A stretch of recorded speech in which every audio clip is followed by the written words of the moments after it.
आज की राम कथा का प्रारंभ हो इससे पूर्व फिर एक बार सभी को व्यासपीठ से मेरा प्रणाम। और कथा में प्रवेश करें यानी विषय प्रवेश हो इससे पूर्व फिर एक बार मेरी प्रसन्नता व्यक्त करूं। मानस मंगल मूर्ति संस्कृत वाङ्मय में एक नियम सा है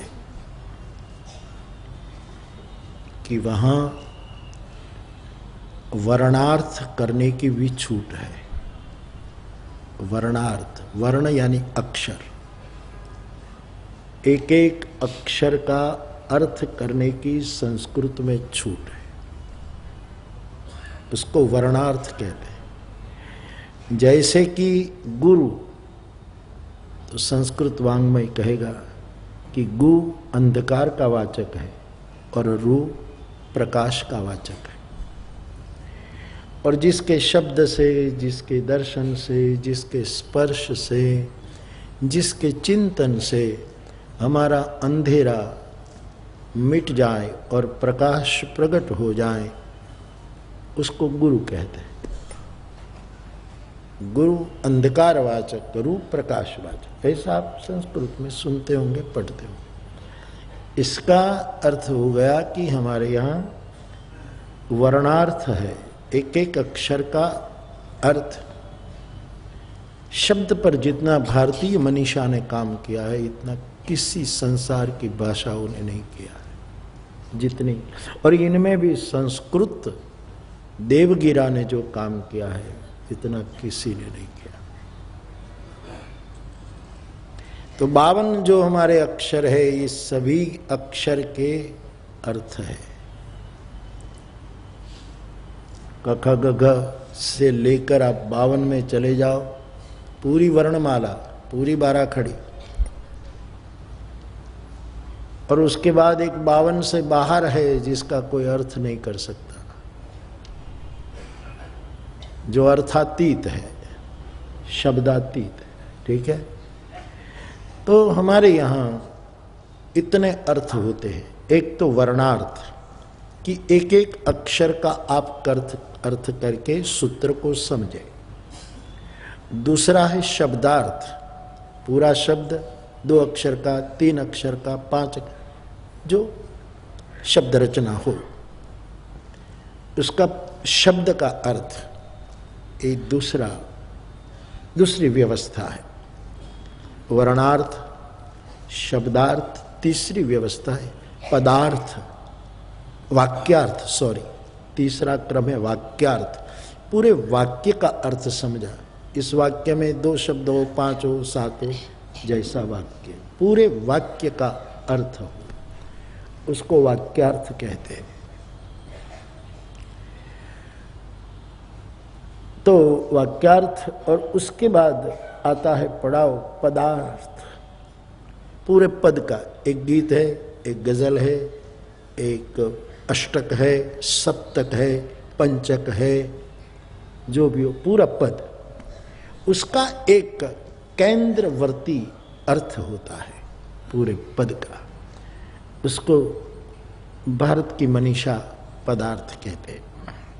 और आखिरी अर्थ होता है ग्रंथार्थ, पूरे ग्रंथ का एक अर्थ होता है।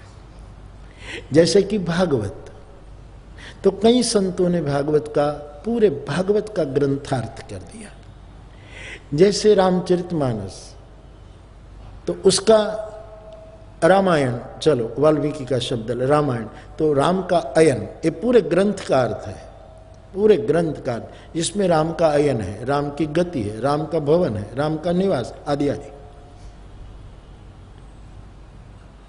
तो इतने अर्थ करने की पूर्व की मनीषा, खास करके संस्कृत वाङ्मय हमें इजाजत देती है।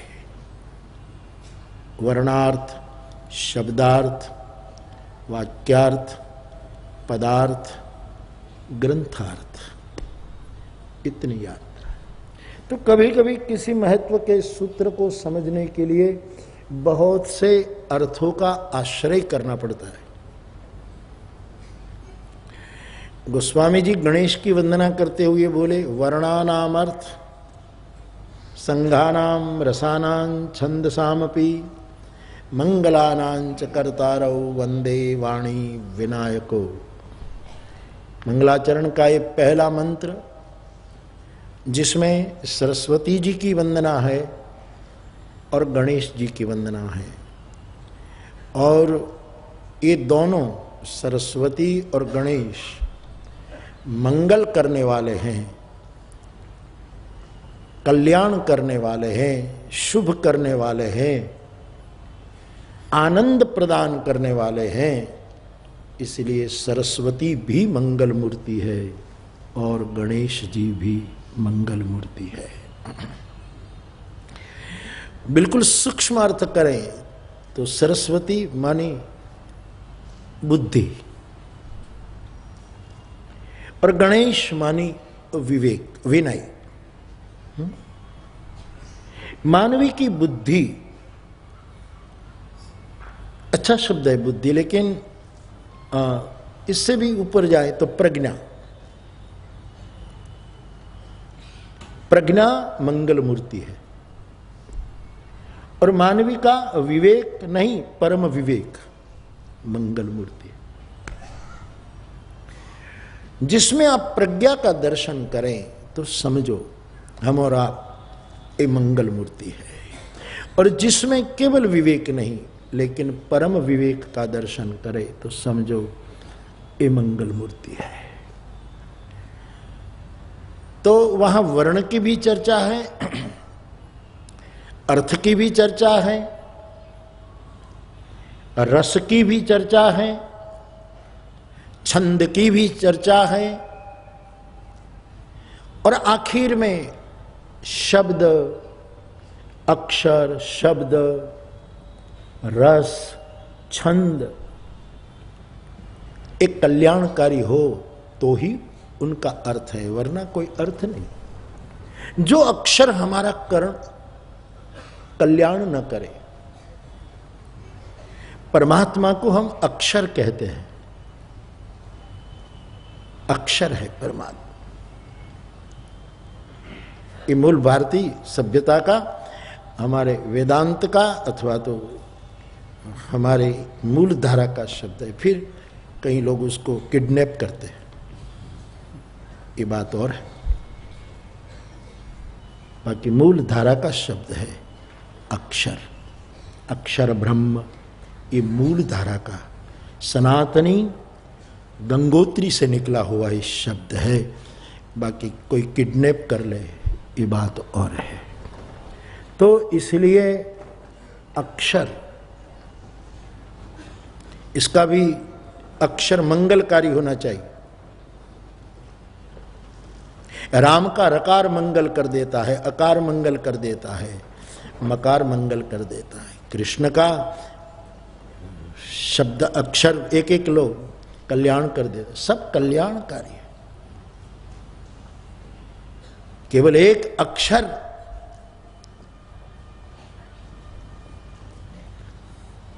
प्राण का ऊर्ध्वगमन कर देता है, ऐसा मानस में लिखा है। अक्षर की महिमा तुलसी ने जितनी की आप देखिए, एक संदर्भ में अक्षर कितना प्राण का उत्सर्ग कर देता है। प्राण बेताब बन जाए अक्षर सुनकर कि मैं और जाऊं, आगे निकलूं, भागू भागू, ऐसा हो जाए। प्रमाण मानस में रास नाम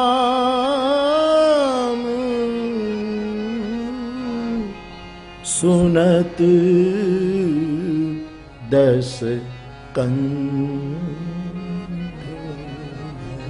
मारीच के मुख से निकला वाक्य। राम नहीं, केवल रकार सुनता हूं रावण, तो रहतन प्राण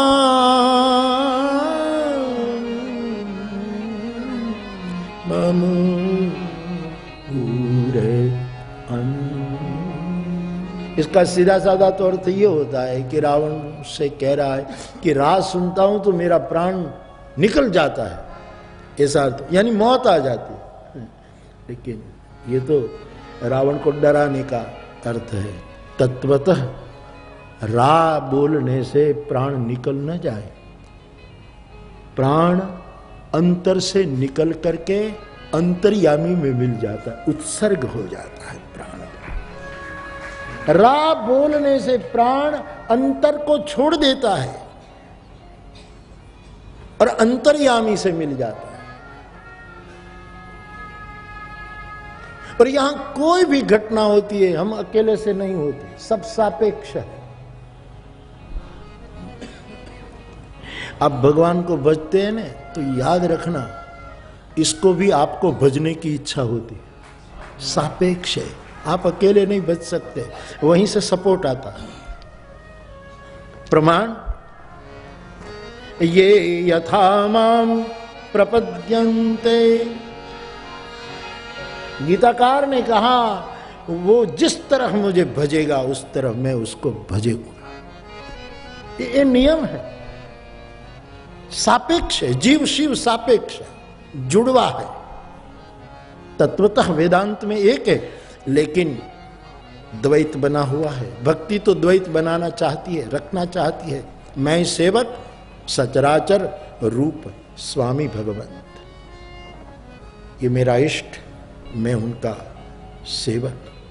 तू दयाल दीन हो, ये द्वैत हमारे शास्त्रों में लिखा है। गुरु और शिष्य में, गुरु वेदांती हो, वेदांत का उपदेश देता हो तो भी, अद्वैत का उपदेश करे तो भी, गुरु और शिष्य में कभी अद्वैत नहीं होना चाहिए। गुरु गुरु है, शिष्य शिष्य है, उसमें द्वैत बना रहना चाहिए।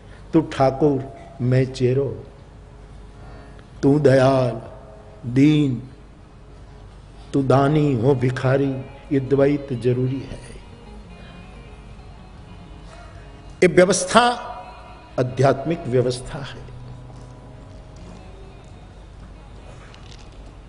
तो मेरे भाई बहन, गुरु और शिष्य का है, तो जीव और शिव सापेक्ष है, गुरु शिष्य सापेक्ष है, शब्द अर्थ सापेक्ष है, जुड़वा है। गिरा अर्थ जल बीच सम, कालिदास कहते वागर था विव संपृक्तो, इसी रूप में। तो कोई कहे कि मैं भगवान को भजता हूं, तो समझना इससे पहले भगवान ने तुझे भज लिया है। वरना ये संसारी जीव हम माया में ग्रस्त कहां भजते हैं उसको। उस तो मालिक ने फरमाया तो हम उसको याद कर रहे। इस सूत्र को याद रखें। यरवड़ा चक्र लो गांधी जी का, गांधी बापू का। रेंटिया लो, रेंटिया में क्या होती है, जिसने रेंटिया चलाया हो, चरखा चलाया होगा वो जान। मैंने चलाया है, मुझे अभी भी आता है। मैं वो यरवड़ा नहीं आता, वो बड़ा चक्र वाला मुझे नहीं आता, लेकिन वो जो पेटी में होता है छोटा सा, वो मैं 1 साल तक मैंने, बुनियादी स्कूल में भी हमको फर्जियात था कांतना, 7वीं श्रेणी तक जब मैं पढ़ता था। और फिर मैंने पढ़ाया भी, और फिर ट्रेनिंग लेने गया तब भी कंपलसरी था वहाँ। कांतना, बुनना, वस्त्र बनाना, ये सब हमको करना पड़ता था। तो यरवड़ा चक्र होता है जिसमें एक छोटा पहिया, एक बड़ा चक्र, और फिर हम जब कांतते हैं तो ये जो बड़ा चक्र है वो 1 राउंड लेता है, तो वो बीच वाला चक्र 2-3 राउंड ले लेता है। और वो तकली जहां से धागा निकालेंगे वो तो खबर नहीं कितनी बार घूम जाती है। ये बड़ा चक्र 1 चक्कर लगाता है, तब हम 108 बार माला घुमा लेते हैं। ये हम सब छोटी छोटी तकलियां हैं। कोई कहे कि मैं प्रभु को भजता हूं, तो समझना तेरे पहले उसने भज लिया है।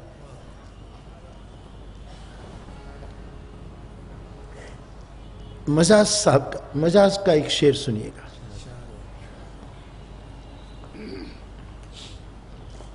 इश्क का ज़ौक़े नजारा मुफ्त में बदनाम है। शायद मैंने गुड़गांव में भी सुना, कहीं सुनाया इसे।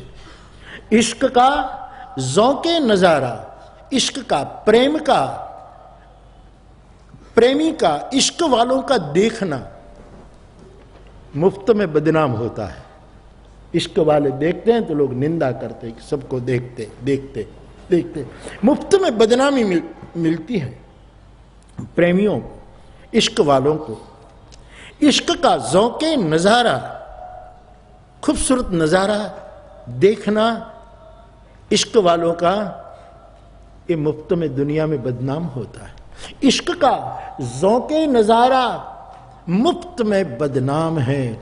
हुस्न खुद बेताब है जलवे दिखाने के लिए।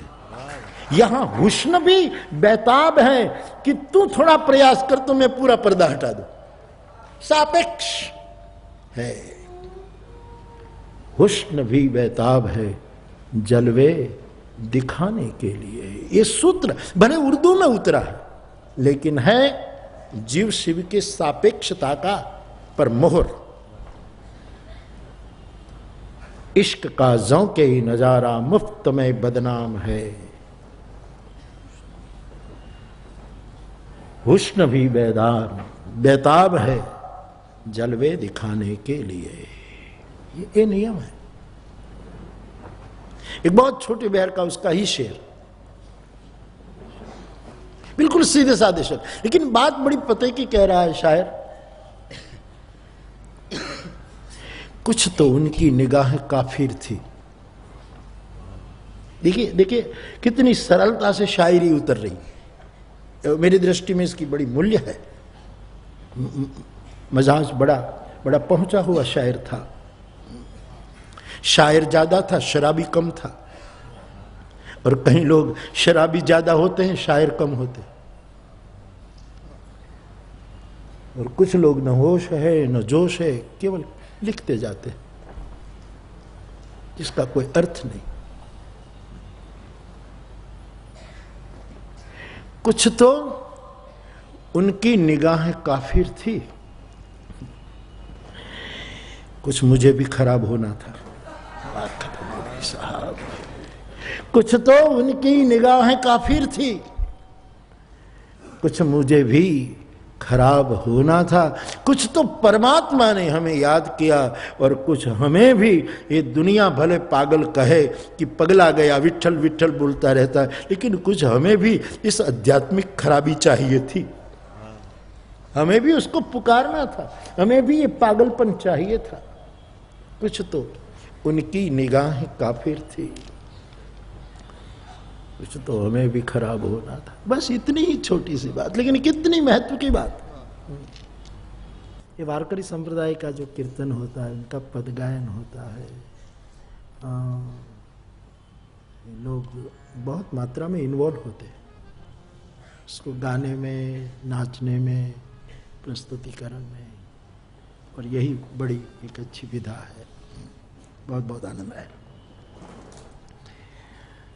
तो वो भी कहीं ठुमका लगा रहा होता, इसलिए हमने लगाया है साहब, क्योंकि उनका वरना नहीं होता।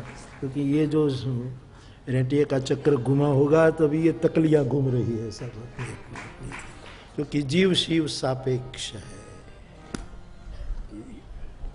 हुस्न बेताब है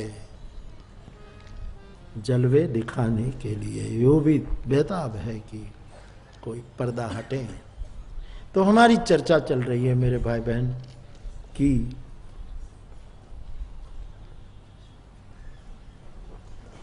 वर्णार्थ, शब्दार्थ, वाक्यार्थ, पदार्थ और ग्रंथार्थ। तो वर्णानामर्थ संघानाम रसानां छंदसामपि मंगलानांच कर्तारौ वंदे वाणी विनायको। तो गणेश और सरस्वती की वंदना, वो दोनों मंगल करने वाले हैं, इसलिए मंगल मूर्ति है।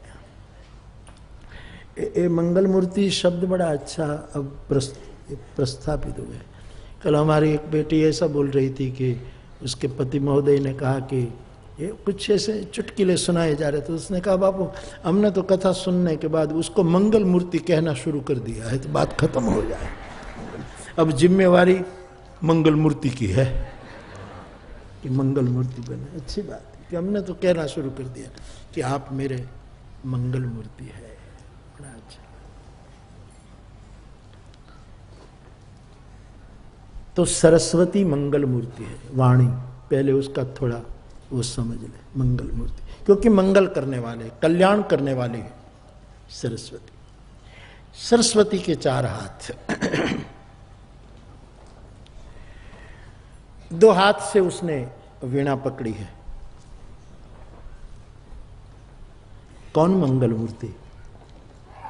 जिसमें सूर भी हो, स्वर भी हो। और सूर और स्वर प्रयत्न से नहीं आता, दैव से आता है। या कुछ वस्तु दैव से आती है, प्रयत्न। हाँ, आप में सूर हो, आप राग जानते हैं तो रियाज करके थोड़ा पुरुषार्थ कर सकते हैं, ठीक कर सकते हैं। बाकी मूलतः वो दैव से प्राप्त होता है। कुछ वस्तु दैव से प्राप्त है। अधिष्ठानम तथा कर्ता नम च पृथक विधम, भगवत गीता में 5 अधिष्ठान, कर्ता, कर्म, करण और ये सब जो बताए, और दैव 5 का चैवात्र पंचकम ऐसा कहकर गीताकार ने कहा, अधिष्ठानम तथा कर्ता कहकर 5 वस्तु। कर्म का हिसाब बहुत गहन है, कितने मत है कर्म के बारे में। कुछ लोग कहते हैं कि जीव कर्म कर ही नहीं सकता, पांदड़ू हाले नहीं जगदीश नहीं इच्छा, जीव कर्म ही नहीं कर सकता। एक मत ऐसा है कि जीव कर्म करता है और फिर भोगता है, निजकृत कर्म भोग भ्राता, ये भी मत तुलसी ने उठाया। एक मत ऐसा है कि जीव कर्म नहीं करता, ईश्वर उनसे कर्म करवाता है। जैसे कृष्ण ने दिखा दिया कि सब मैं कर रहा हूं, लेकिन तू निमित्त है, निमित्त मात्रम भवसद्य साचे करता है। वही कोई कहता है कि नहीं नहीं, ये पूर्व आयोजित है, कोई करता बरता नहीं है, वो यही सोई जो राम रची राखा, ये एक आयोजित है, सब कंप्यूटर में डाला हुआ प्रोग्राम है, सब ऐसे ही से चलता है, कोई करता भरता नहीं। तो उसके बारे में लेकिन कृष्ण ने बहुत अद्भुत के ये जो पंचक बता करके, अधिष्ठान, कर्ता, कर्म, करण और दैव, ये 5 का जुमला बना दिया। तो कुछ दैव से मिलता। एक वस्तु याद रखे, दैव से, दैव के 2 अर्थ होते, दैव मानी भाग्य, प्रारब्ध, नसीब, और दैव मानी ईश्वर भी। 2 अर्थ संस्कृत में मिलते हैं। तो कुछ वस्तु हमें भाग्य में मिली हुई। पहला जन्म, जन्म दैव से मिलता है। हम चाहे वैसा जन्म नहीं हो सकता। तो हम सब चाहते हैं कि अबजपति के घर ही सीधी एंट्री हो जाए, पैदा हुआ ही नहीं और करोड़ों अरबों का मालिक हो गया। चुनाव नहीं है हमारे पास, दैव प्रारब्ध जो, हानि लाभ जीवन मरण जस अपजस विधिहात, दैव नहीं मिलता। भिखारी के घर में जन्मने वाला सीधा भिखारी बन जाता, बोलो साहब, उसी का वंशज। कुछ करना नहीं पड़ा इसके पीछे, न धनवान होने का करना पड़ा, न भिखारी होने का, दैव से प्राप्त हुआ। समाज में अच्छे लोग मिलना दैव की, भाग्य की, अच्छी पत्नी मिलना भाग्य की। पुरुषार्थ से आप नहीं भाग सकते, पुरुषार्थ से आप सुंदर, ऊंचाई देखा पसंद कर सकते, निकले कहीं बीजू। अच्छी पत्नी, अच्छा पति दैव से मिलता है। लेकिन તમે રૂડો રૂપાળો ગોત્યો હોય, નાકે નમણો ગોત્યો, निकले कहीं नहीं। दैव, परिवार में अच्छे मानव मिलना दैव की कृपा है। अच्छा भाई, अच्छी बहन, माँ बाप, ये सब दैव बल है। जन्म दैव से मिलता है। अच्छे संबंधी परिवार वाले जन्म से मिलते हैं, दैव से मिलते हैं। तीसरी वस्तु है, बिना प्रयास किया हुआ धन दैव से मिलता है। कई लोग आप कमाई करते करते रोटी पा सकते हैं, परिवार का गुजारा कर सकते हैं, लेकिन आपकी अक्ल के द्वारा आपने कुछ किया नहीं, लेकिन आपका प्रारब्ध तेज है तो कुछ किए बिना आपको कुछ न कुछ मिल जाता है। वहां दैव काम करता है, वो दैव से प्राप्त होता है। इसी श्रृंखला में आता है अच्छा गला, अच्छी आवाज, सूर्य ज्ञान, स्वर स्खलन न था, वो दैव से मिलता है। हाँ, कोयल ने कोई पुरुषार्थ नहीं किया, मिला। जितने गायक हुए हैं सभी क्षेत्र के, उसको दैव से, रियाज पुरुषार्थ है। अवश्य जरा ठीक ठाक कर सकता है, जरा इससे एक प्रौढ़ता आती है कंठ की प्रौढ़। बाकी आवाज तो दैव, कई लोगों की आवाज, कई लोग प्रयास करके गाते हैं लेकिन आवाज ही हम पतरा गहाता है बाबू, बे पतरा जो स्टील घसते हैं ऐसी आवाज के 7 लक्षण है साहब, ये आज विषय नहीं है। 7 लक्षण आवाज के, वही आवाज लोगों को स्पेल बाउंड कर सकती है, पकड़ रखती है। बाकी आवाज देखो, कई लोग, हमने तो बहुत बोलना तो ठीक है लेकिन सुना बहुत है। कई लोग बोलेंगे तो तुमको बाहर लगेगा, सर दर्द हो जाएगा। घना बोले तो खीज में ही बोलते हैं, गुस्से में, मानो कोई गुनाह किया। आवाज की 7 विधा है, दैव से मिलती है। न कर्कश हो, न तीक्ष्ण हो, न इतनी वो हो, दैव से मिलता है। हमारे बहुत बड़े पूजनीय कथाकार थे, बहुत खुश हुए। फिर तो भिखाराम काका ने भी उससे बहुत विनोद किया। तो उसने एक बार पूछा, हमारे से कथा लेने आए थे, तो उसके शिष्य आए थे, तो बोले बापू हमको हमारी संस्था को कथा दो। तो हमारे बड़े पूजनीय थे, तो मैंने दे दिया।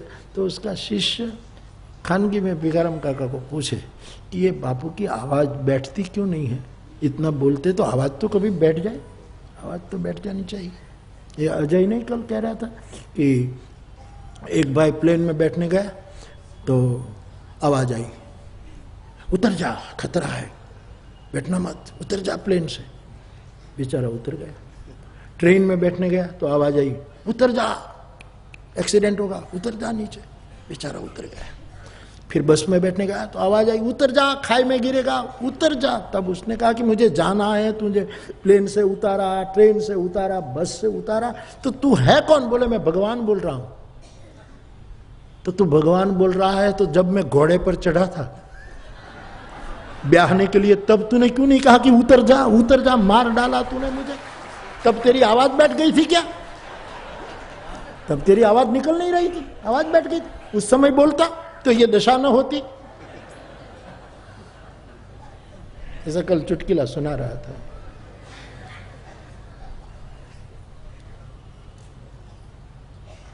लेकिन सभी बहनें पति पीड़न नहीं करती। कई पुरुष भी सीनियर है जो पत्नियों को केवल गुलामी की जंजीर में रखते हैं। उसका भी, उसकी स्वतंत्र शक्ति का आदर करो। कई लोग बस बहनों को ही डांटना, बहनों को ही कहना, नहीं, नारी तो नारायणी है। है पूछो अनुभवियों को। हमारे तुलसी ने लिखा है, लो मैं बताऊं तुलसी, कलयुग का प्रभाव है कि नारी विवश लोग हो जाएंगे और नट को जैसे मरकट नचाता है, नट मरकट को नचाता है, वैसे नारी से लोग नाचेंगे। ये तो पहिया है, घूमता रहता है, छोड़ो। लेकिन सबकी निजता का आदर करो। तो उसने पूछा कि इतना बोलते हैं तो आवाज क्यों नहीं बैठती? हमारे चाचा जी हमारे साथ थे, तो भिखाराम काका तो विनोद कई ने कहा कि ये बापू है ना, गरम चाय पीते हैं, बिल्कुल उबलती हुई। वो तो पात्र में तो लेनी पड़ती है, बाकी यहां रख करके सीधी पी सकते हैं। गरनी यहां रख दो मुंह पर और सीधी डाल दो, ऐसा उसने विनोद किया कि गरम से गरम उबलती हुई पीते हैं, इसलिए गलाने में। अब उसने तो विनोद किया। उसने जाकर उसके गुरु को कहा कि तुम्हारी आवाज सप्ताह में 3 दिन में बैठ जाती है। सुखदेव जी आवाज बैठ जाती थी उसकी। मैं उसका श्रोता रहा।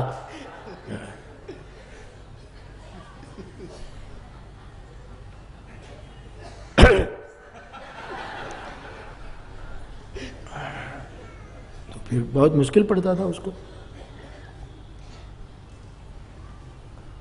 तो उसको ये राज बता दिया। अब विनोद में कहा गया बात कि गर्मा गर्म, और वो कभी चाय पीते ही नहीं थे जिंदगी में, केसर वाला दूध ही पीते थे। और उसको गर्मा गर्म चाय पकड़वा दी और चेले ने बनाई। और काका ने कहा कि जरा भी कच्ची रही तो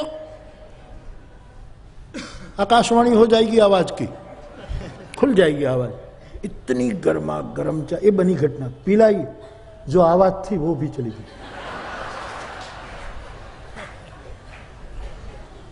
वो भी गई, ये बनी घटना। फिर तो मैं जामनगर में कथा करने आया था, तो फिर आवाज चली गई। मैंने छठे दिन कहा अब थोड़ा प्रवचन करो। ना चेला के सामने इशारा करा, टी टी टी यानी चाय। बोलो ना, बिल्कुल बंदी को टी। आ चेले चेले करी तो चेला विक्रम का कहोगे आने आने। कुछ दैव काम करता है साहब।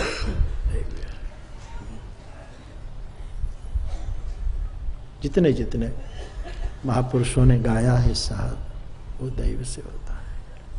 तो कुछ बातें दैव से मिलती है। तो सरस्वती के दो हाथ में वीणा है,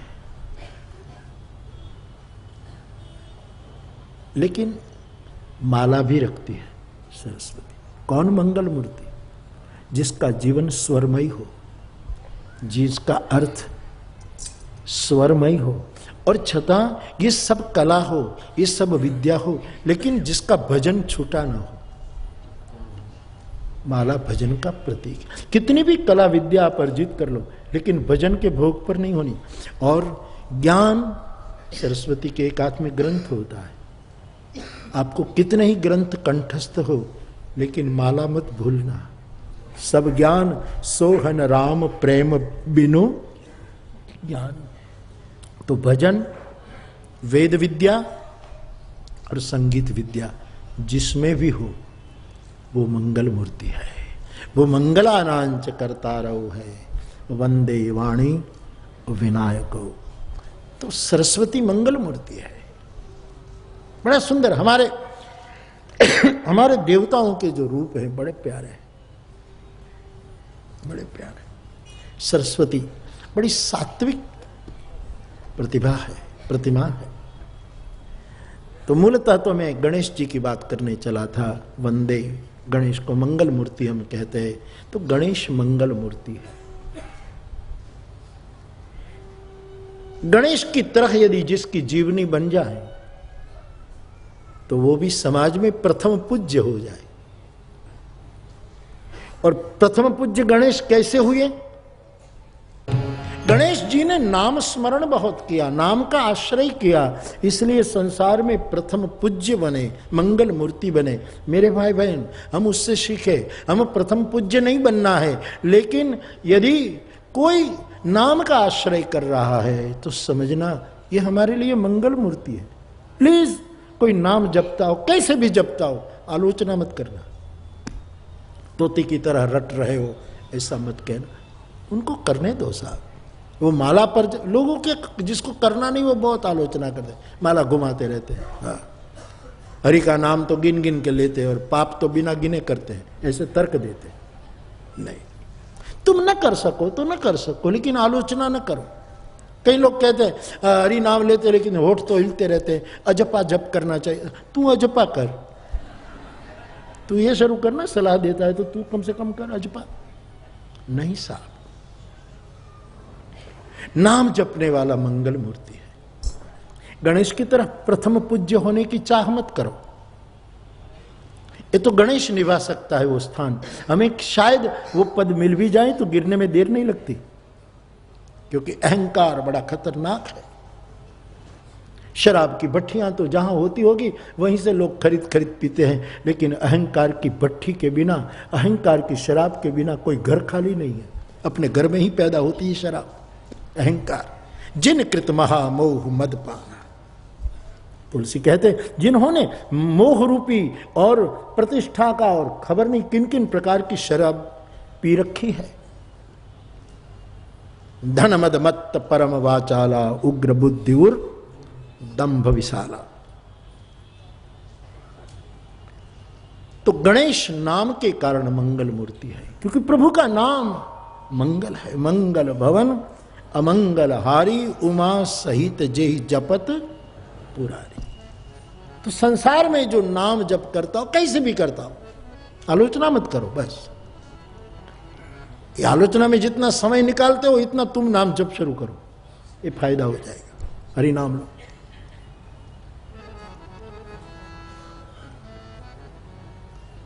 तो पहला लक्षण मंगल मूर्ति का नाम स्मरण, नाम की प्रधानता, ये मंगल मूर्ति का, इसलिए गणेश जी मंगल मूर्ति। दूसरा कुछ मूल सूत्र, गणेश जी का पेट बहुत बड़ा है। लंबोदरश्च विकटो विघ्न नाशो विनायको रकैतुर्गणाध्यक्षो भालचंद्रो गजानन द्वादशैतानि नामानि या पठेत शृणुयादपि विद्यारंभे विवाहे च प्रवेशे निर्गमे तथा कोई भी प्रसंग में विघ्नस्तस्य न जायते। मंगल मूर्ति है गणेश, क्योंकि पेट बहुत बड़ा है, लंबोदर है। लंबोदराय वरदाय लंबोदर।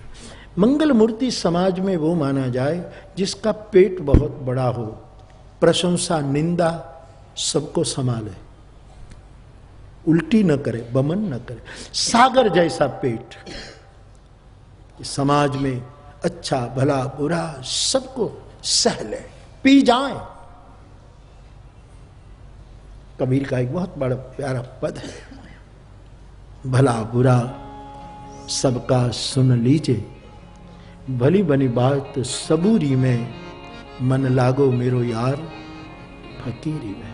कबीर बहुत सुंदर कहते हैं। हाथ में करी बगल में सोटा, चारों दिशा जागीरी में।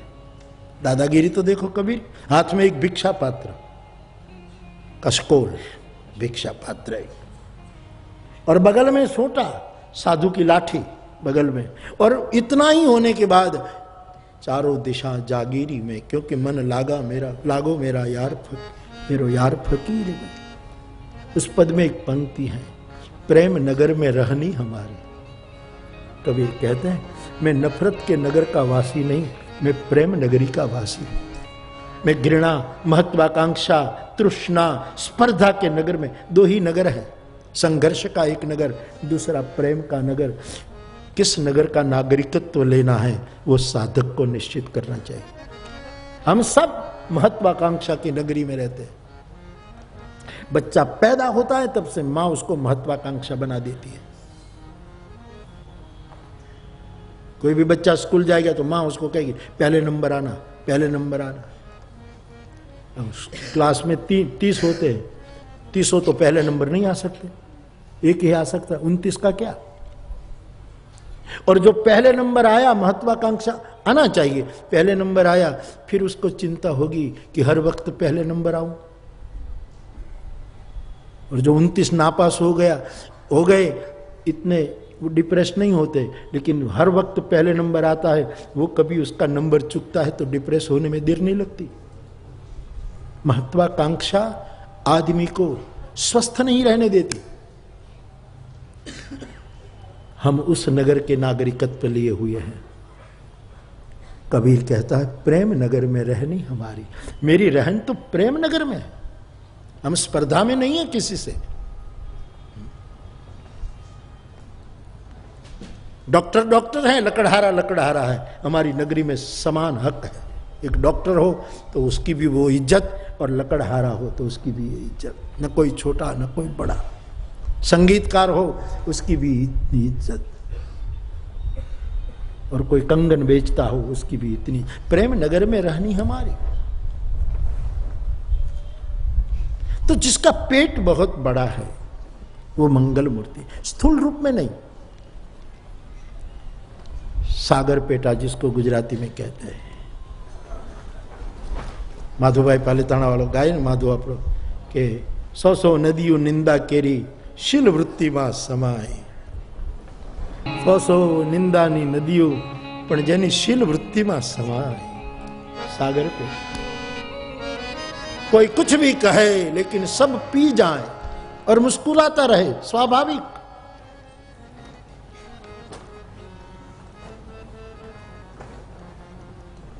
ये जब भी देखो मुस्कुराता है। इतनी खुशियां रोज कहां से लाता है? ऐसी बात है, ये जब भी देखो मुस्कुराता है। मैंने कई बच्चे, छोटे छोटे बच्चे को मैं देखता हूँ, एक हमारे, तो उसको देखते थे, कोई भी आप देखिएगा मुस्कुराते ही होते हैं। कई बच्चे को आप देखिए मुस्कुराए, कुछ भी कहे, दौड़े गिरे, कुछ भी मुस्कुराए मुस्कुराए मुस्कुराए। वरदान है ये साहब। અને કहीं ઘણા ભડદાઓ, छोटे छोटे गणपति ने छोटे छोटे, એવું કઈ ભજન છે ને, छोटे छोटे गणेश ने छोटे छोटे शंकर, तो निरंजन भाई गाय બહુ સરસ છે। कहीं हंसते ही नहीं कहीं। अरे बच्चों को तो छोड़ो, कई बड़े लोग भी कहीं हंसते ही नहीं। कई लोगों को मैं देखता हूँ कभी हंसते ही नहीं। मुझे लगता है कि उनके घर रोज खत आता होगा किसी की मृत्यु का। हमारे सुरेश भाई दलाल बहुत गुजराती साहित्य के बड़े धन्य साहब विद्वान, वो तो कहते हैं कई लोग ऐसे थे, उठे तो उठमणु, बैठे तो बैसणु, बस बैसना मानो उठना मानो, कभी मुस्कुराते नहीं।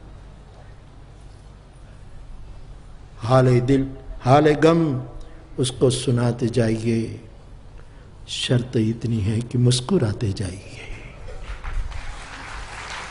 जो धर्म मुस्कुराहट छीन ले उसको मैं धर्म नहीं मानता।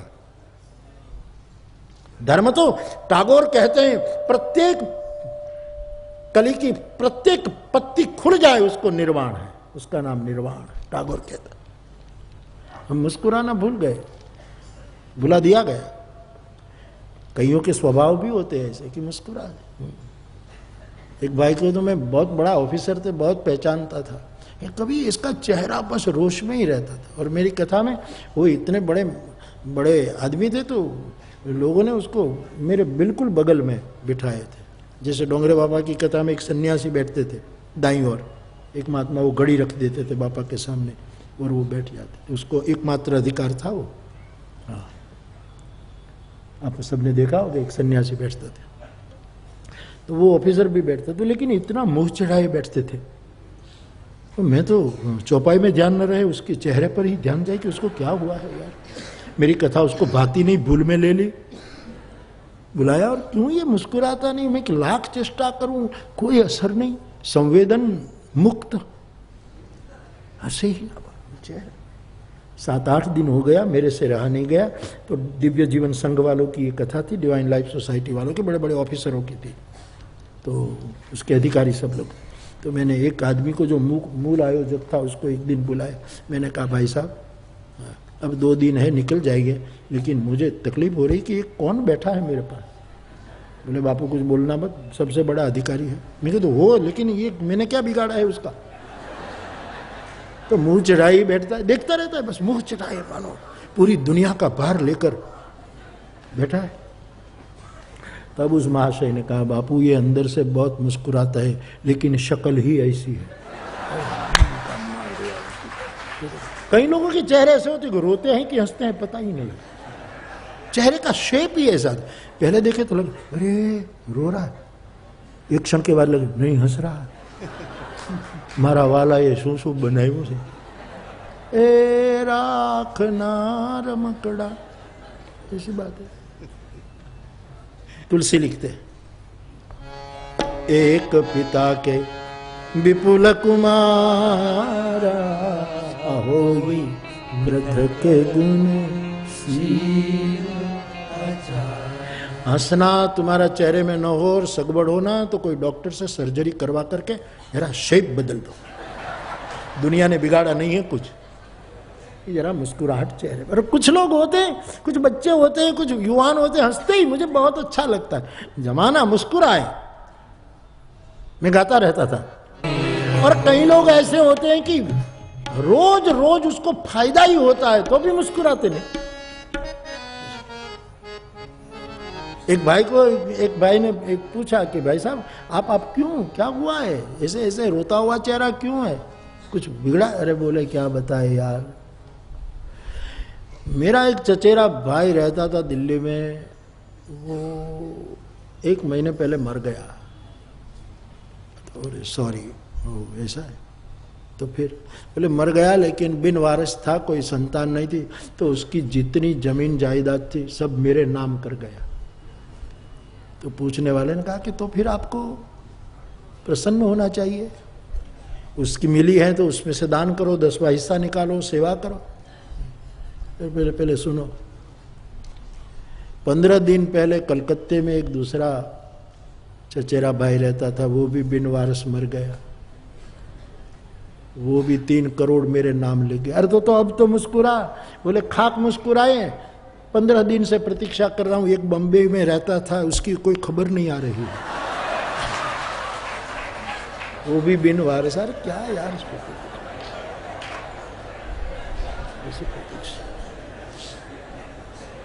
और ये केवल दृष्टांत है, ऐसी मानसिकता होती, हंसे ही ना लोग।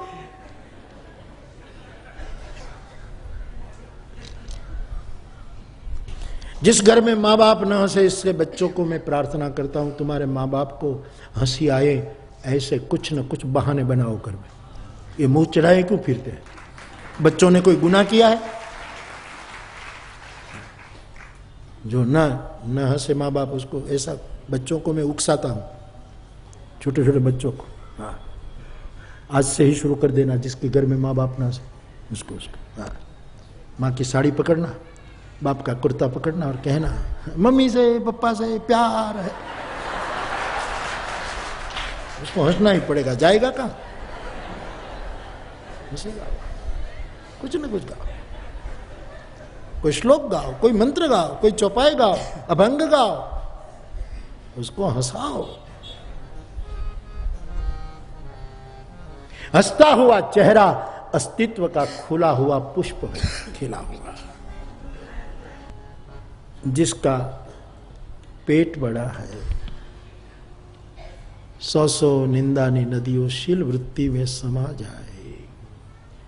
जो समाज की हर एक बात को पी जाए और भली बनी बात सबूरी में, मन लागो मेरो यार फकीरी में। ये मंगल मूर्ति है।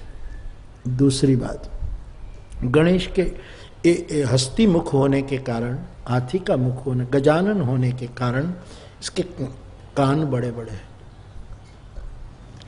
बड़े कान एक प्रतीक है, सबकी सुन ले उसके कान बड़े हैं।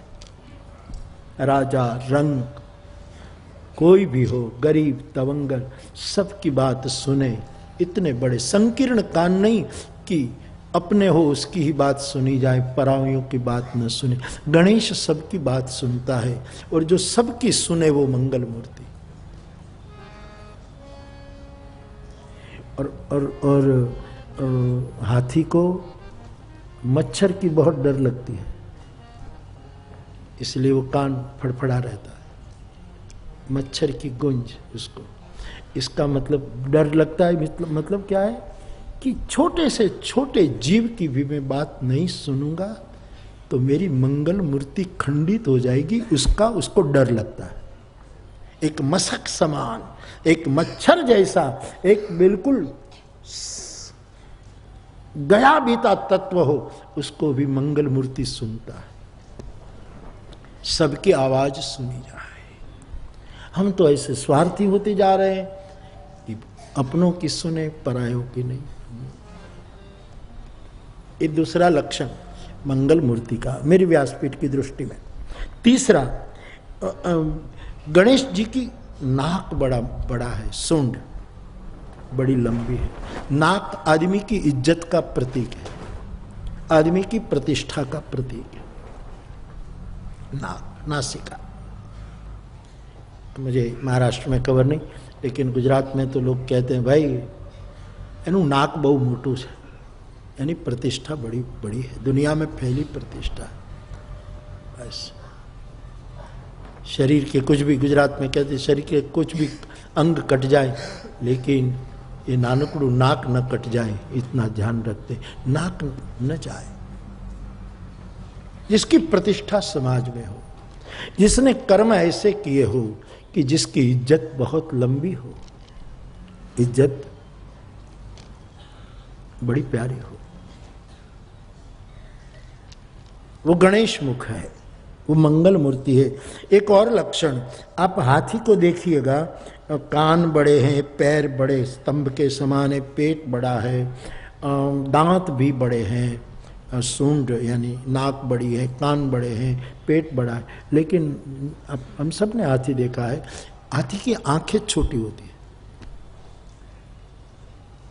आदमी कितना ही बड़ा हो, लेकिन दृष्टि सूक्ष्म होनी चाहिए, सूक्ष्म दृष्टि, पारदर्शी दृष्टि, जीणी दृष्टि, नाजुक दृष्टि,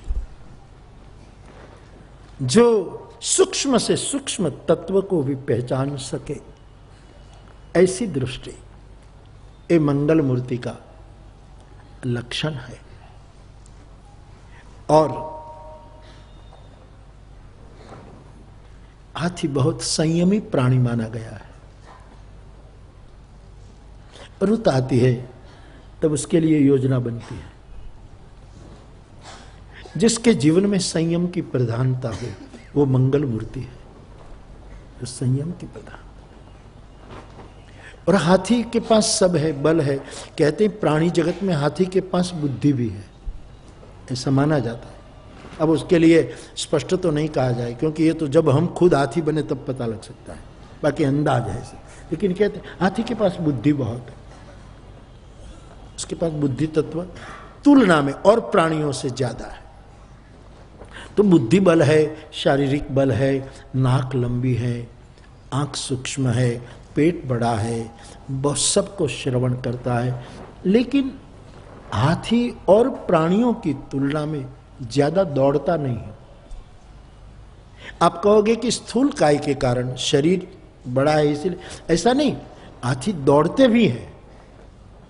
जब जंगलों में आग लगती है तब अफ्रीकन कंट्रीज में जिन्होंने देखा है हाथी बहुत दौड़ते, डिस्कवरी आदि आप देखते होंगे तो उसमें भी हाथी बहुत दौड़ते, लेकिन और प्राणियों की तुलना में कम दौड़ते। जिसकी संसार की दौड़ औरों की तुलना में कम हो वो मंगल मूर्ति है।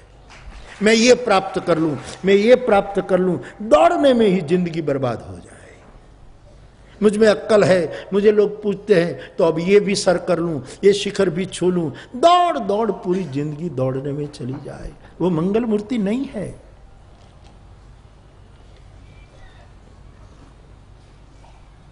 दौड़ कम है दूसरों की तुलना में। मैं बहुत हाथी को मैंने देखा है, दौड़ते भी देखा है, लेकिन दूसरों की तुलना में उसकी दौड़, हिरणों की तुलना में, शेर की तुलना में भी कम है। सिंह बहुत दौड़ता है साहब, वाघ बहुत दौड़ता है, हिरण तो बहुत दौड़ती अवश्य। हाथी की एक मर्यादा है। तो गणेश हस्ती मुख लिए हुए बैठे हैं, गजानन है, इसलिए ये सब लक्षण मंगल मूर्ति के सिद्ध होते हैं।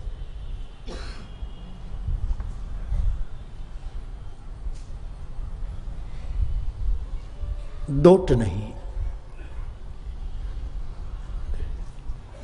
सूफीवाद का एक सिद्धांत है बाप, कि जिसको जितनी जरूरत होती है, ध्यान देना, जिसको जो जरूरत होती है, जितनी जरूरत होती है और जब जरूरत होती है, अस्तित्व देने के लिए हमसे करारबद्ध है। हमारी जो जरूरत होगी, जितनी होगी और जब होगी, अस्तित्व देने के लिए हमको जन्म देने से पहले हमारे साथ वचनबद्ध है। लेकिन जरूरत से ज्यादा देने का उसका वादा नहीं है। हमारी तृष्णा, जिसको तृष्णा कहते हैं, सुतवित लोक ईशना तीनी कही की मति इन कृतना मलिनी, तुलसी कहते।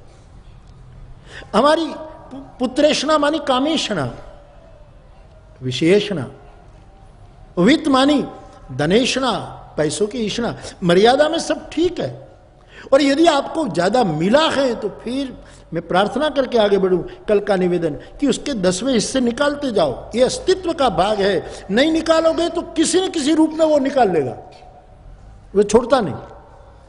समझदारी से निकाले वो सयाना, बाकी आपको पता न लोगे वो निकाल ही लेता है किसी न किसी रूप में। तो मेरे कहने का मतलब, जिसकी ईष्णा प्रबल नहीं है, जितनी जरूरत हो मिल जाता है, और पाने की दोट में आदमी शरीर का स्वास्थ्य गंवा रहा है, मानसिक पागलपन लिए हुए है। भजन तो छोड़ो, वो तो गया ही, सत्संग छुटा ही। एक दो गजानन के रूप में रहे मंगल मूर्ति हमें ये सिखाते हैं कि दौड़ो मत। गणेश मंगल मूर्ति है क्योंकि गणेश किसी से स्पर्धा नहीं करता। पौराणिक कथा है, प्रथम पूज्य वो है जो अपने अपने वाहन पर बैठकर पृथ्वी की प्रथम परिक्रमा करके आ जाए, उसको विश्व में प्रथम पूज्य माना जाए। तो सब देवता इस स्पर्धा में शरीक हुए, कोई किस पर, कोई सबके वाहन तो मजबूत थे। अब गणेश के वाहन तो मूषक है, चूहा उनका, वो बेचारा दौड़े तो कैसे, कितना दौड़े, और उस पर बैठा हुआ गणपति इतना बड़ा शरीर है। तो स्पर्धा में नहीं गए। एक संत मिल गए रास्ते में तो सत्संग की क्षण ले ली। नारद मिल गए तो नारद जी ने पूछा कि गणेश जी कहां जा रहे? बोले देवताओं की स्पर्धा है, कोई ये लेकर, कोई मयूर लेकर जा रहा, कोई फला लेकर जा रहा, सबका जिसका अपना अपना वाहन। तो मैं भी, लेकिन मेरा तो चूहा है, मैं तो कोई जीतने वाला नहीं, धीरे धीरे जा रहा हूं। तो नारद ने कहा आप ऐसा करें, राम शब्द लिख करके उसकी परिक्रमा कर लो गणेश जी, तो बात खत्म, जीत जाओगे। राम लिखकर उसने परिक्रमा की और प्रथम पूजियत नाम पहला। स्पर्धा में जब जाएं, इनमें से संत मिल जाए ने तो स्पर्धा छोड़ देगा। बीच में कोई संत मिल जाए, कोई सदगुरु मिल जाए तो स्पर्धात्मक वृत्ति छोड़ो, बैठ जाओ वहां। उसका आदेश तुम न चाहो वैसे तुम्हारी मनोकामना पूर्ण कर देगा। ये वृत्ति मंगल मूर्ति की वृत्ति है। किसी को श्राप न दे वो मंगल मूर्ति, वरदान ही दे वो मंगल। गणेश किसी को श्राप नहीं दे, हर देवता देते, गणपति किसी को, जहां तक मेरा शास्त्र दर्शन है, मैंने जितने शास्त्र के प्रसंगों देखे हैं इतने सालों, गणेश ने किसी को श्राप दिया हो ऐसा कोई प्रकरण मेरी जानकारी में जब भी दिया, वरदान दिया। तुलसी नोंद लेते हैं, गणनायक वरदायक देवा, आजू लगी कीनी सेवा, गणनायक वरदायक देवा, सुमिरी गजानन किन्ह पया, सगुण। कौन मंगल मूर्ति? जिसका नाम लेकर प्रयाण करो कार्य सिद्धि हो जाए, जिसका व्रत है वरदान देना।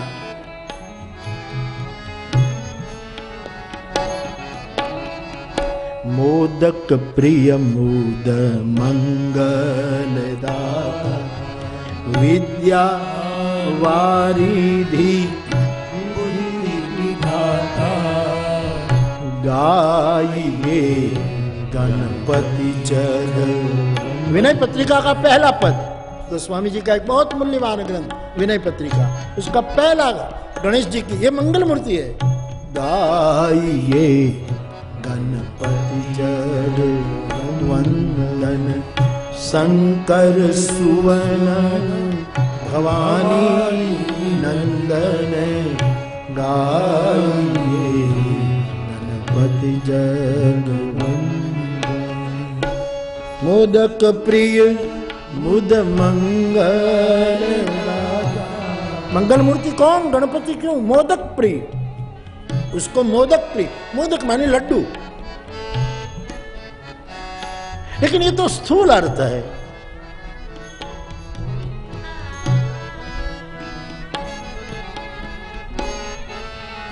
हमने कहा करमसद में व्यासपीठ हाथी की बनाई थी, क्या क्या प्रयोग किए गए हैं हमारे ऊपर। हाथी की इसमें हाथी की सूंड थी, उस पर मैं बैठा कथा कर रहा, करमसद में, गुजरात। और फिर लोगों की श्रद्धा, तो शुरू हुआ, हाथी लड्डू खा रहा है, तो लोग लड्डू लाकर हाथी के सूंड में दे।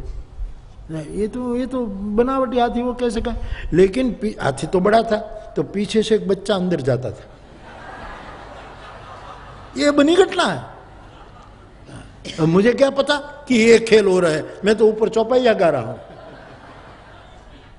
और कोई हाथी की सूंड में लड्डू देता तो कुछ यंत्र ऐसा जुड़ा हुआ कि सूंड हिलती थी, वो ऐसा करे तो वो बच्चा लड्डू लेकर खाता था। लड्डू बच्चा खाए गांव में। गणेश को लड्डू प्रिय है। मोदक माने लड्डू, लेकिन मोदक का लड्डू स्थूल अर्थ है। मोदक का अर्थ है आनंद देने वाला। मोदक शब्द का अर्थ होता है आनंद देने। जैसे विचार करने वाला विचारक, जो विचार करता है वो विचारक, चिंतन करे वो चिंतक, दर्शन करे वो दर्शक, वाणी उच्चारे वो वाचक। वैसे मोद प्रदान करे वो मोदक। कोई व्यक्ति दूसरों को आनंद दे, वो वस्तु जिसको प्रिय लगती है, उनका नाम मंगल मूर्ति। गणेश को दूसरों को तुम आनंद दो, उसको मोदक प्रिय है। दूसरे को आनंद देने वाला उसको प्रसन्न आता है। कोई किसी को आनंद देता और तुम्हारा मुंह बिगड़ जाए तो समझना तुम अमंगल मूर्ति हो। अरे कोई दूसरे को आनंद दे रहा है, तुम खुश हो ना, क्या बिगाड़ा तुम्हारा? लेकिन अमंगल मूर्ति है लोग। मोदक प्रिय मुद पूरे संसार को मुद देने वाला, प्रसन्नता देने वाला मंगल मूर्ति है। और मंगलदाता, कल्याण देने वाला, ये मंगल मूर्ति है। जो वरदायक है, श्रापदायक नहीं। जो किसी का बुरा नहीं सोचता, शुभ सोचता है, वो मंगल मूर्ति है। माना गया है हमारे यहाँ कि व्यास जी ने पुराणों की रचना की, तब लहिया चाहिए था, समाधि भाषा में बोलते थे, तो गणेश जी लिखने बैठे थे। लिखना, स्थूल रूप में लिखना, ये तो है ही, गणेश लिखते थे। लेकिन लिखना, लखना, इसका मतलब है जानना। मंगल मूर्ति कौन? किसी ने कोई बात की हो, कही हो, उसको बिल्कुल इसी रूप में जो जान ले, वो मंगल मूर्ति। गलत अर्थों में जाने, वो अंगल मूर्ति, अमंगल मूर्ति। जिस रूप में, एज इट इज, जिस रूप में कहा जाए, उसी तरह लिखना, उसी तरह समझना। वरना इधर उधर हो जाए, जो लख न पाए, जो समझ न पाए, अर्थ का गैर अर्थ कर लेगा। और अर्थ ब्रह्म भी है, न कोई ऐसा।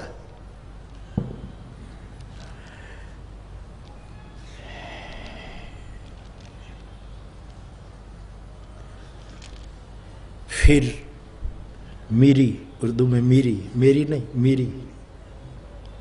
फिर मेरी आंख हो गई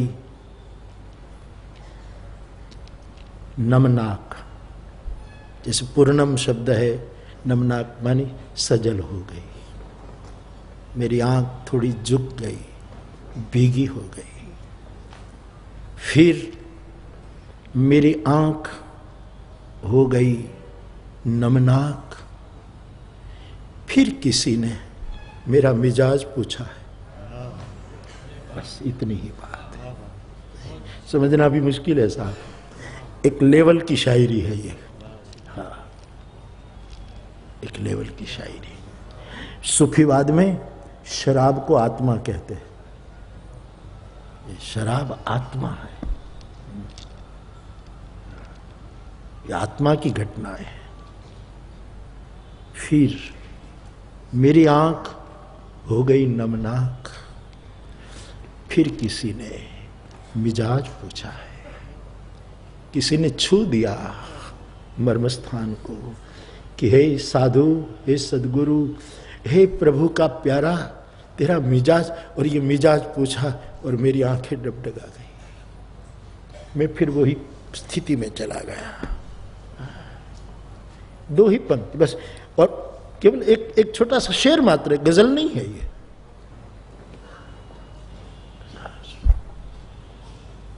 फिर किसी ने मिजाज पूछा है, लो आ गई उनकी याद। कदम का एक पत्ता हिलता था और व्रज की गोपी को मानो कोई मिजाज को छू लेता था। हमारे हरिंद्र दवे कहते हैं, सिर पर गोरस मटू की बारी, कोई वाट न लूटी, अब लगी कंकर एक न वाग्यो, गया भाग्य मारा फूटी। प्रभु से प्रार्थना करो कोई तुम्हारा असली मिजाज पूछे। सदगुरु क्या करता है, तुम्हारे मिजाज पर उंगली रखता है, तुम्हारे स्वभाव तुम्हारी रुचि पर उंगली रखता है, इसलिए जनजनाटी हो जाती है। इसलिए एक ऊर्जा का एक फोर्स, सदगुरु के पास तो चाबी भी होती है, कंट्रोल स्विच भी होती है, इसलिए वरना साधक पागल हो जाता है, ये ऊर्जा को सहन नहीं कर सकता, इसलिए उसको कंट्रोल भी करना होता। फिर किसी ने मिजाज पूछा है, ये मजाज की शायरी, कुछ तो उनकी निगाहें काफिर थी, कुछ हमें भी खराब होना था। इश्क का ज़ौक़े नज़ारा मुफ्त में बदनाम है। गजल नहीं है, केवल 2 पंक्तियां। इश्क का ज़ौक़े नज़ारा मुफ्त में बदनाम है, हुस्न भी बेताब है जलवे दिखाने के लिए। शिव भी बेताब होता है जीव के सामने बेनकाब होने के लिए, पर्दा हटाने के लिए। हमारे में कौन सी ताकत है कि हम माया का पर्दा हटाए? ये तो हरि ही खुद माया का पर्दा हटाकर रूबरू हो जाता है। हम कैसे? कृष्ण तो कहता है गीता में, मम माया दुरत्यया, मेरी माया बहुत तैरनी मुश्किल है। जब आपने कह दिया तो हमारा तो कोई औकात नहीं, अब तू ही हटा, अब तू ही पर्दा हटा। हे हुस्न, तू ही बेताब हो जा तेरे जलवे दिखाने के लिए। तो जीव और शिव सापेक्ष है, ये जुड़े हुए हैं, ये अस्तित्व का क्रम है। तो बाप, कुछ बातें हम प्रभु को याद करते हैं, इससे पहले वो याद, वरना मैं बहुत पक्का हूं इस बात पर, मेरी बिल्कुल दृढ़ता है, कोई माय का लाल जप नहीं कर सकता, स्मरण नहीं कर सकता जब तक वो तुम्हारा जप न करता, जब तक वो तुम याद न करता। इसलिए वो पंक्ति में बार बार गाता रहता हूं, मेरी प्रिय पंक्तियों में से एक है, वो जब याद आए बहुत याद आए।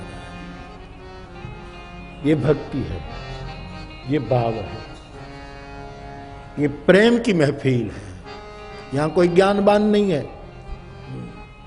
इसलिए मेरी कथाओं को मैं ज्ञान यज्ञ नहीं कहने देता, यहां तक मेरा बस चले, भूल में कोई लिख दे बोल ले बात और है।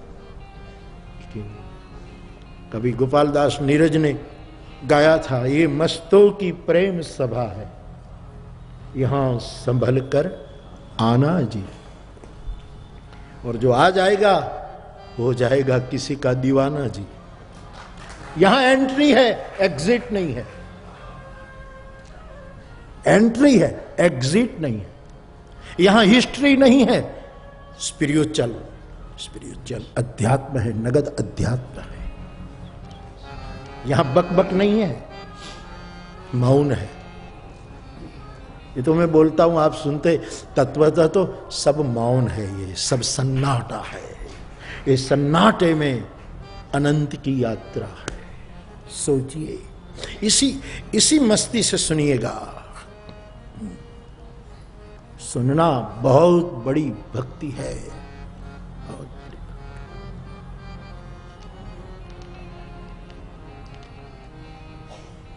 ये कौन सी, ये मैं कौन सी है, मैं कदा कौन सा है, जो पीने से पहले कदम लड़खड़ाए। पी नहीं और लड़खड़ा गए। जो पीने से पहले कदम लड़खड़ाए, ये मई कौन सी है, ये कौन सा मई कदा है राजकौशिक? अभी पी नहीं और लड़खड़ा रहे।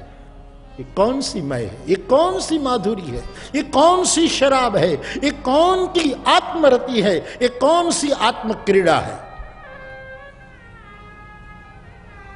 ये कौन सा मय कदा है, ये कौन सा मय खाना है जहां पीनी नहीं पड़ती, पैमानों से नहीं पिलाई जाती, जहां सदगुरु की आंखों से पिलाई जाती। शरफ ने उस दिन कहा था ना कि हमको मैखाने में जाने की मना करते हो और खुद 2 मैखाना रखते हैं। शरफ, पीना मत, बहकना मत, शराब खाने में मत जाना, और बुद्ध पुरुष स्वयं 2 मैखाना अपने पास रखते। क्या मुंह लेकर हमको सिखाते हो? पहले अपने पैमान ये बंद करो, तुम्हारी आंखें ही मैखाना है। ये मई कौन सी है, कौन सा मई कदा है, जो पीने से पहले कदम लड़खड़ाए। मैं रब से तू रब से मुखातिब, मैं तुझसे मुखातिब। मुझे भी नशा है, तुझे भी नशा है।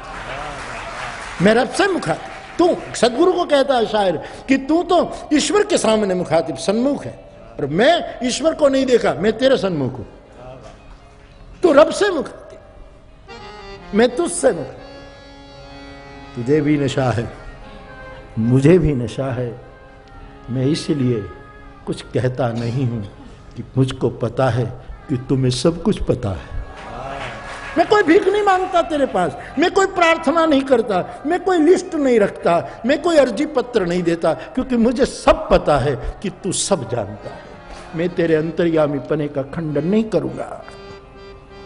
ये मस्तों की प्रेम सभा है, यहां ज्ञानवान की अपेक्षा मत करना। और मेरे पास तो ज्ञान है ही नहीं, क्या खाक दूं? मेरे पास प्रेम है, लुटा रहा यार। और बिना प्रेम का प्यार, बिना प्रेम का ज्ञान का कोई अर्थ नहीं। तुलसीदास जी ने मना कर दिया। सोहन राम प्रेम बीनु ज्ञान, करन धार बीनु जल जान। तुलसी का बिल्कुल स्पष्ट मंतव्य है कि राम के प्रेम के बिना ज्ञान की शोभा नहीं, कोई शोभा नहीं ज्ञान। ज्ञान रसमय होना चाहिए, प्रेममय होना चाहिए। और साहब ध्यान देना, जहां ज्ञान हो सकता है रस न भी हो, लेकिन जहां रस है वहां ज्ञान को ठुमका लगाना पड़ेगा। जहां रस है, इसलिए श्रुति कहती है रसो वैसह, हे ठाकुर तू रस रूप है।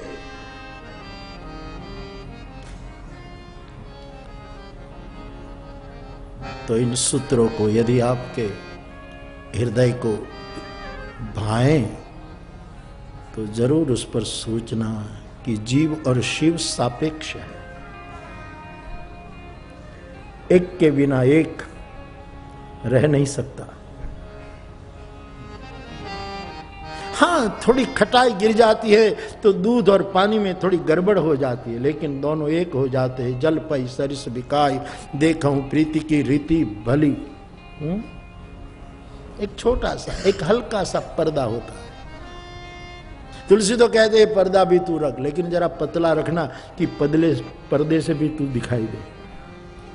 और पर्दे में से देखना, हमारे यहां एक पंक्ति थी, पर्दे में रहने दो,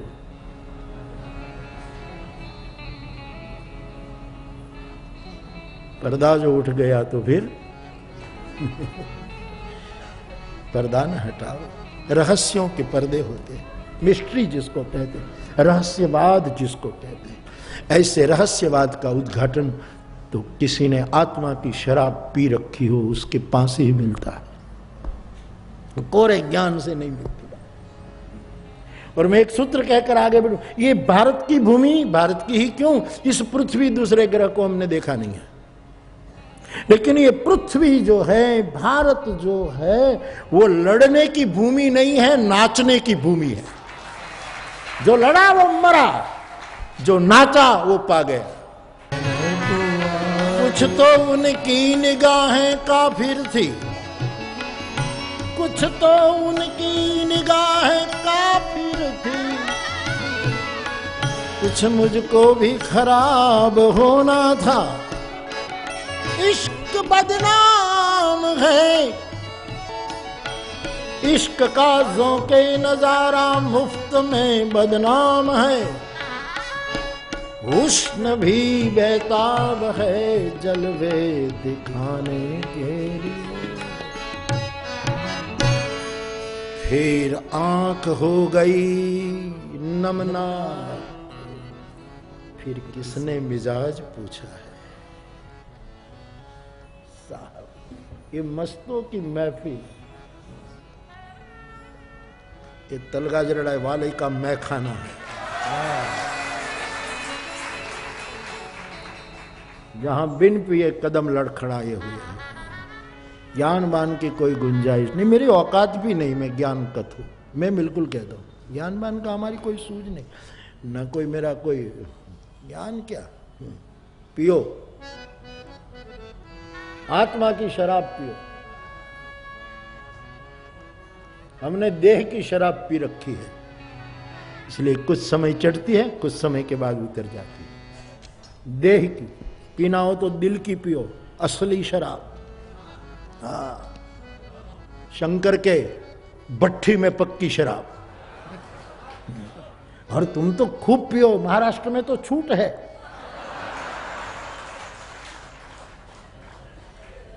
लेकिन ये जो बिकती वो नहीं, व्यासपीठ की महफिल की शराब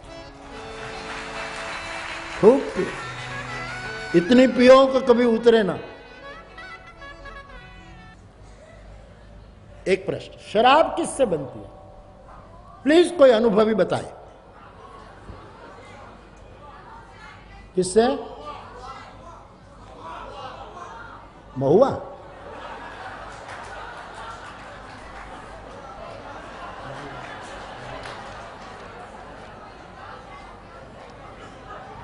साहब मैं असली शराब की बात पूछता हूं, जो मूल शराब बनने का जो मूल स्रोत है।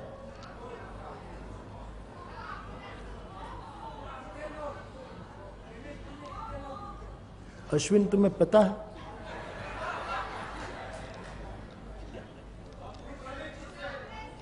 हाँ, किससे? पुराने गुड़ से। पुराने गुड़ से, यहाँ ठीक है, ठीक जवाब है। गुड़ से, जैसे सड़ा हुआ गुड़ से बनते, ठीक है। लेकिन मूलतः मूल जो शराब का जन्म हुआ है अंगूर से। शराब अंगूर से पैदा, ये तो फिर सब डाइवर्जन है। राजपथ तो अंगूर है, अंगूर से शराब बनाई जाती है। उसको जो प्रक्रिया होती होगी, जो जानकार जाने, जो जाने, मैं तो इतना ही कहूँ कि उससे फिर बहुत उसमें रासायनिक प्रक्रिया होती है। और मैं आपसे ये पूछना चाहता हूँ कि अंगूर खाने से कभी आपको नशा चढ़ा? और अंगूर से जो बनती है उसका नशा सबको चढ़ता है। और अंगूर 2 दिन में सड़ जाता है, और शराब अंगूर से जो बनी जितनी पुरानी इतनी अच्छी हो जाती है। Old wine in the new bottle, ऐसी कहावत है। जितनी शराब पुरानी, लोग जो अनुभवी हैं वो कहते हैं महत्व की। अंगूर 2 दिन में पुराने हो जाते, सड़ जाते हैं, और उनसे बनी शराब वो जितनी पुरानी इतनी डुबो देती हैं। देह अंगूर है, लेकिन देह से जिसको खोजा जाता है वो आत्मा है। इसलिए आत्मा जितनी सनातन है इतनी कोई वस्तु सनातन नहीं। और देह जिससे पैदा हुआ है सब, देह क्या है? इस देह की शराब पीते हैं, कभी ये, कभी प्रतिष्ठा, कभी वाह वाह, कभी किसी ने स्तुति की चट गई, कभी किसी ने निंदा की उस तुरंत उतर गई। देह की शराब का कौन ठिकाना। लेकिन जिन्होंने आत्मा की पी ली, नाम खुमारी नान का, सदा सदा मस्त रहे। इसलिए मैं निवेदन कर रहा हूं कि घर लड़ने के लिए नहीं है, नाचने के लिए है। देवस्थान एक दूसरे से लड़ने के लिए नहीं है, नृत्य के लिए है। नृत्य मानी रस में डूबो, रस पियो, रस बांटो।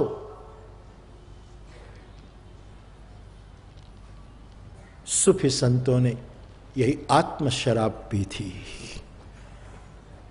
पहुंचे हुए बुद्ध पुरुषों ने एक ऐसा परम का नशा किया कि जन्म जन्म उतरा नहीं, डूबे रहे। भरत ने एक ऐसा वो प्रभु प्रेम का भाव पिया, सुरा पी, जिसके गोस्वामी जी कहते हैं जाहि स्नेह सुरा सब छाके, जो पीने से पहले कदम लड़खड़ाए। ये मैं कौन सी है, कौन सा मैं कदा है, तो रब से मुखातिब, मैं तुझसे मुखातिब।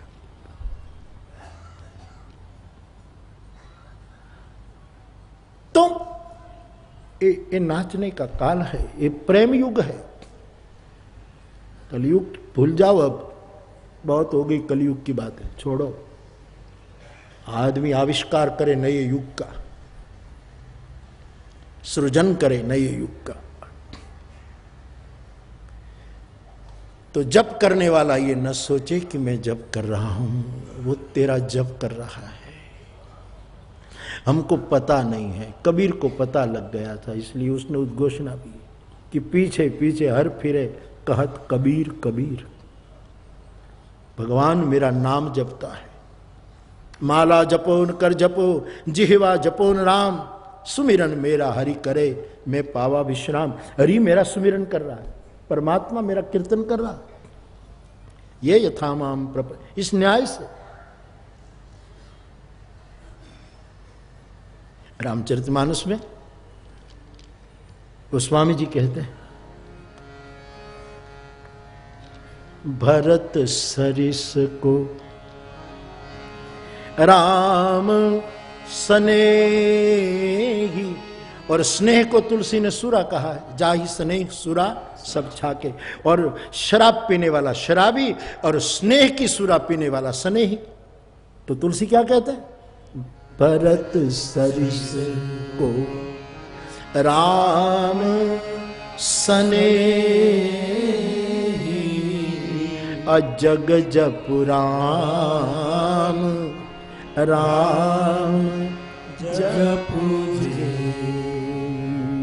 जग जपु राम, राम जपु।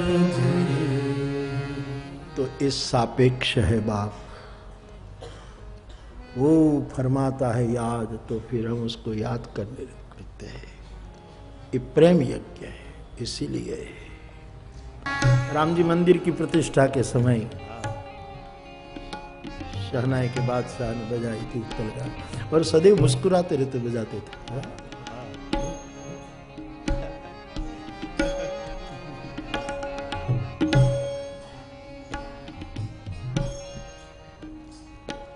हदे बहुत खींच रखी है हरम के पासवानों ने, दैरो हरम की बात करने वालों ने मर्यादाएं लकीरें खींच रखी है कि तुम कुछ कर ना सको।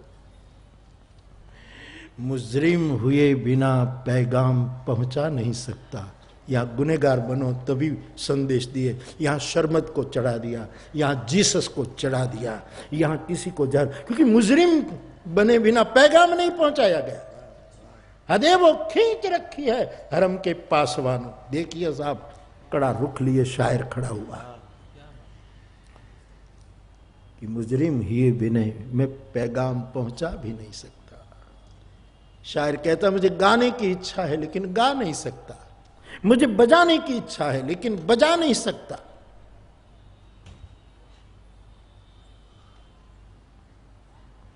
वो कविता में लाया हूं, मिजाज साहब की गजल है। पूरी मजाज की पूरी गजल में संक्षेप में सुना दो।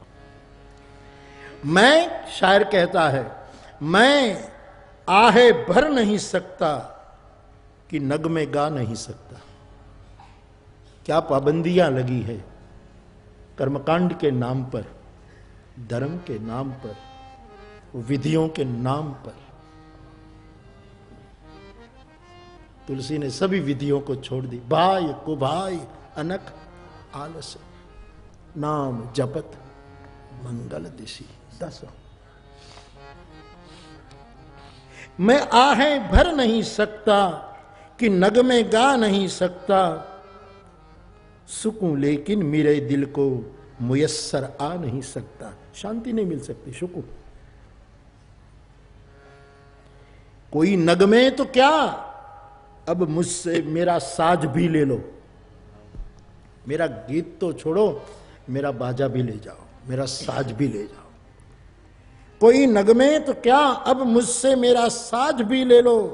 क्यों कि जो गाना चाहता हूं, आह वो मैं गा नहीं सकता। जो मुझे गाना है वो मैं गा नहीं सकता।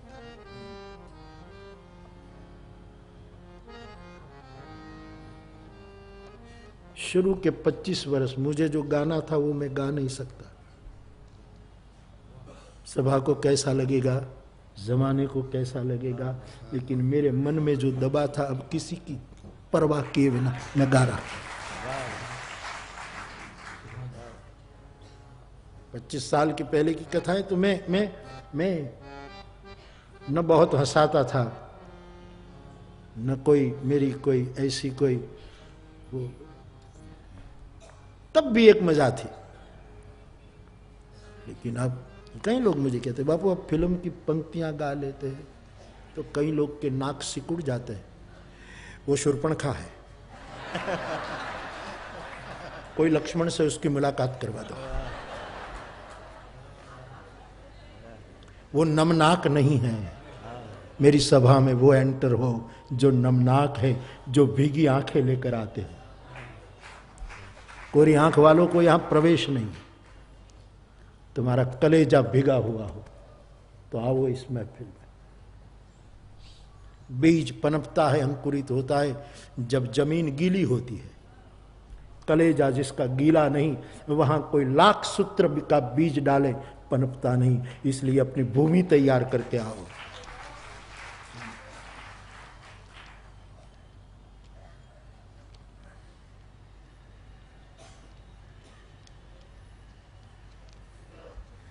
तो लिखा है, पहले तो साहब तबला पेटी में कथा करना भी निंदा होती थी। ये टू टू टाटा, क्या टू टू टाटा कहते थे, ये हारमोनियम और ये क्या ये क्या। मैंने बहुत साल तक ऐसे ही कथा की। फिर तो लोगों ने शुरू कर दिया। वैसे मेरे पहले भी संगीत में कथाएं होती थी। तबला पेटी में भगवान जी दादा है और अमरदास जी बापू, मोहनदास जी बापू और कई महापुरुष। लेकिन बहुत भगवत कृपा से उसका विस्तार हो गया। तो केवल हारमोनियम और तबले भी नहीं बजाए जाते थे कि भाई इसमें ये बीच में क्यों, बस कथा ही कहो, ज्ञान कथो, ज्ञान कथो। मार डाला ज्ञान ने।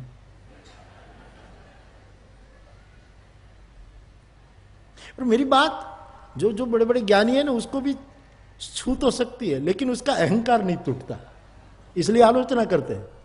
ये ऐसा कोई कथा हो सकती है ऐसी? तो ऐसी नहीं होती। इतना तू बोलता है तो तूने सुनी तो होगी। सुना क्यों? क्यों सुना तूने? कैसेट सरहाने के नीचे दबाकर छिपाकर क्यों सुनता है? सुन चंपा, सुन तारा,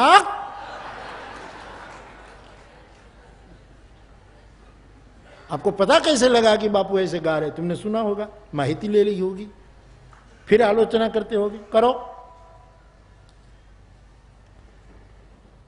तुझे तेरा नशा, मुझे मेरा नशा। तबला पेटी नहीं।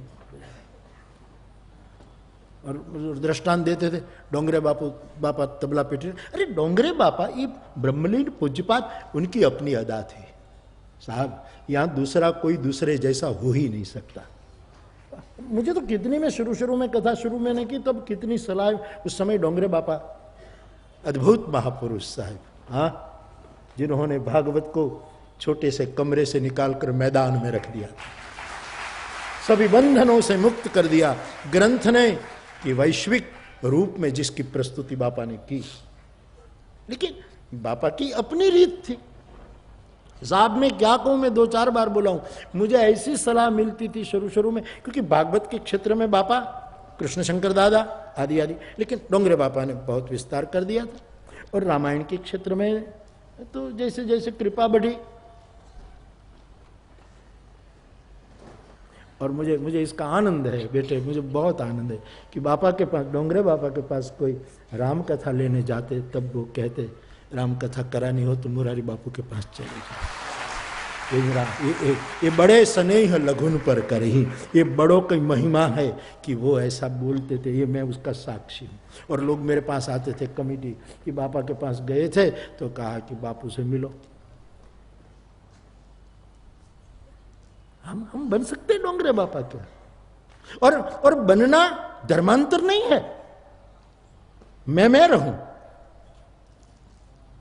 तो मुझे लोग कहते हैं बापा है वो छोटी सी धोती पहनते हैं, आप भी ऐसे पर ले। बापा कफनी सिलाई वाली नहीं पहनते, ऊपर एक वस्त्र रखते हैं। और बापा कथा करते हैं तब किसी के सामने नहीं देखते, नीचे देख कर कहे मने नहीं फावे ही। हरम के पासवानों, अरे बहुत खींच रखी है हरम के पास। बापा की अपनी अदा थी साहब, सबकी अपनी निजता होती है। और डोंगरे बापा ने कभी मुझे नहीं कहा कि आप इस तरह बोलो, इस तरह को, उसने, क्योंकि पहुंचे हुए लोग जानते हैं कि सबको अपनी निजता में जीने दो। मैंने आंखों बंद करीने बोलवानु फावे ज नहीं, मैं गाऊं तब आंखें बंद करता हूं पहले से, करीब ठीक है। आमा क्या हमारे डम टिका।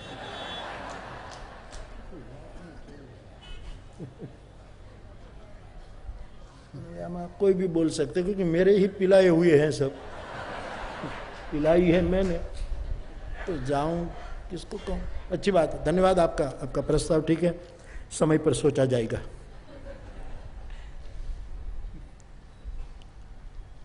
तो अब मैं आंखें बंद कर 3 घंटे का कथा करूं ना तो आपको भी अच्छा नहीं लगेगा, आप चले जाओगे।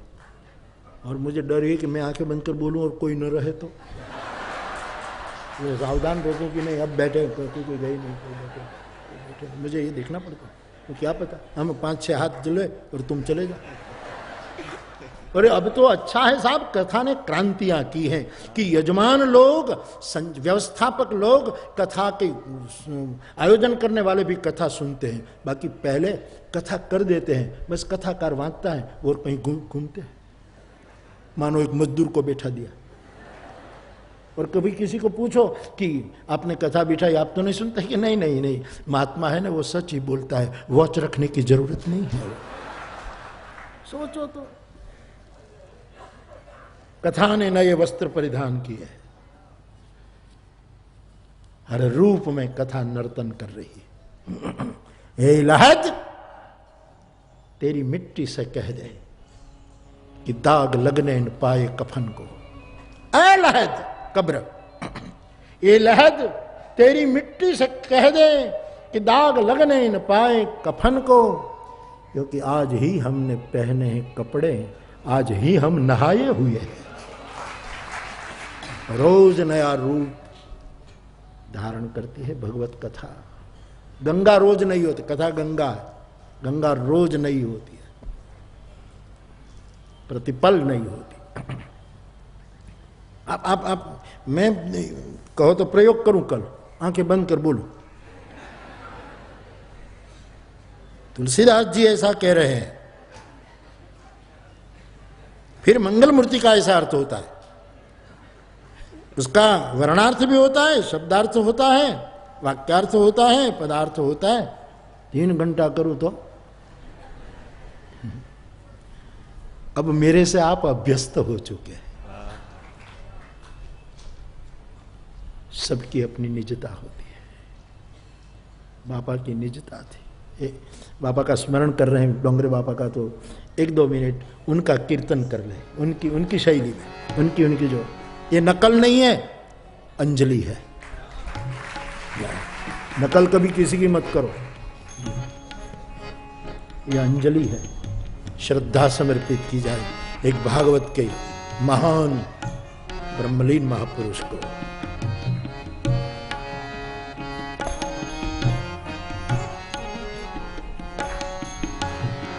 हरे राम राम राम हरे हरे, हरे राम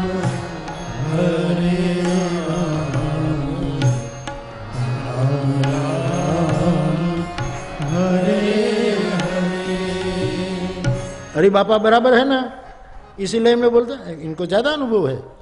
ये सब जो कितने लोग जो बाबा की कथा की आयोजन में रहे हैं, उनके साथ रहे हैं, यही एक बाबा की। और साहब बिना वाद्य, बिना कोई सूर एक सन्नाटा छा जाता था। 50-50 हजार लोग वही लय में गाए जाते थे। वैकुंठ खड़ा हो जाता था साहब, पिन ड्रॉप साइलेंस होती थी। आदमी में अपनापन, निजता क्या काम नहीं करती। बहुत सुंदर कथा। हरे कृष्णा कृष्णा कृष्णा हरे हरे कृष्णा कृष्णा कृष्णा हरे। और आज हमारे कथाकार जगत में कोई इंटरव्यू में पूछता है कि आपको कथा की प्रेरणा कहां से मिली, तो कहते हैं डोंगरे बापा से मिली। अरे तू कथा तो मेरी तरह कर रहा है, कथा में सब शैली तो तलगाजरड़ी है, लेकिन कबूल करना अहंकार को चोट लगती है, तो डोंगरे बापा का नाम लगा देते। कहां डोंगरे, न कोई वाद्य था, इतना सीधा साधा साधु पुरुष, उनका नाम। मैंने कई ऐसे कथाकारों को जिसने इंटरव्यू में ऐसा जवाब दिया, अरे मैंने कहा वाह जपट, धोती मेरी तरह पहनते हो सब। अहंकार को चोट लगती है। अरे पहले गुरु के चरण में बैठकर कथा सीखो, इसी गुरु से पाओ गुरुमुखी, वेद गुरुमुखी। तुकाराम बाबा ने भी कहा वेद गुरुमुखी होना चाहिए, लेकिन ऐसा चलता है। कहां डोंगरे बाबा। हमारे कथा जगत के 3 महापुरुषों ने ऐसा जवाब दिया है, तो मुझे लगा कि हद है। तब कभी किसी को कहना पड़ा होगा कि व्यास और दूसरा नाम जोड़ा, उसकी एक ज पैर, कथा दिकरी उछेरी केर। कथा रूपी दिकरी उछेरी और विक्रय शुरू हो गया। कितनी कड़ी आलोचना की थी एक महापुरुष। कहां डोंगरे बाबा का तपस्या, त्याग। तो यही डाल में जाते थे। चलो कृष्णा, वो कृष्ण तो मैं बोल रहा हूं, वो तो कृष्ण ही बोलते थे। कृष्ण बोलने से नाराज होते थे। कृष्ण मूल तो कृष्ण ही है, लेकिन अब आदत पड़ गई तो क्या करें। लेकिन मूल कृष्ण ही। हरे कृष्ण हरे कृष्ण कृष्ण कृष्ण हरे हरे। गाइए हरे कृष्ण कृष्ण कृष्ण हरे हरे। हरे राम राम राम हरे हरे। हरे राम राम राम